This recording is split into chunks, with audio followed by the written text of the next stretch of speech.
have Chris Danielson from the Roofing Center joining us. You're doing within the framework of an organization. I find that's really interesting. Walk me through how you built that out.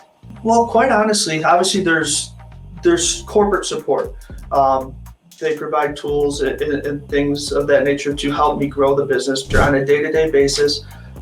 I set my schedule. I decided who I wanted to call on, where I wanted to travel, what meetings were beneficial, and kind of just lay out a game plan of how I thought would be best to attack the market. And they allowed me to do what I needed to do, and they were always there to support me. I found the best way to attack that market is through technical sales. And so I spent a lot of time getting to learn the product, the ins and outs, working with the crews and what they liked, what they didn't like. I've always been pretty active on social media. Video gets a lot more traction, and I still do static posts and pictures and long form to a degree. What we're really trying to do is put out a lot of video content and educate the consumer. No one thinks about the roof until they have an issue with it. And that's a hailstorm or whatever the case may be. You get a roofer who knocks on your door and then you go from there. But we're trying to bring education to the forefront and really get the homeowners thinking about their roofs proactively before they have an issue.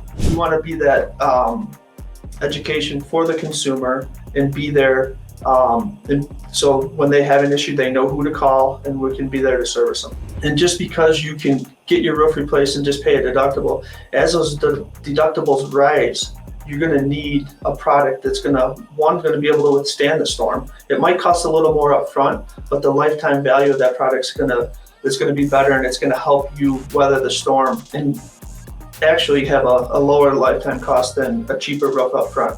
We definitely have a YouTube channel, and YouTube is a big focus of ours. But if you consistently put out videos and you provide value, I think it will come. Any Instagram tips you want to leave for people? Because I know more people are using it right now.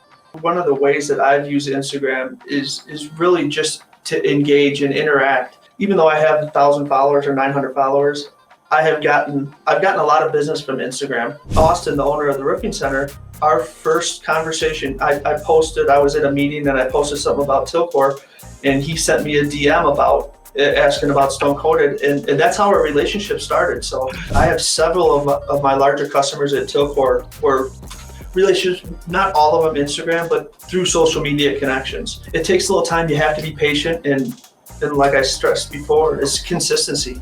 The way my mindset works is if I'm going to do something, I want it to be beneficial, not just for me. I want to provide value. If you're interested in a roof or just ideas about the roof, not necessarily for us to do your roof, because obviously your audience is in various markets, but the content that we're putting out is, like I said, try to educate the consumer. If you're so inclined or you might be in the market for a roof, take a look at some of our content and maybe some of it could be helpful.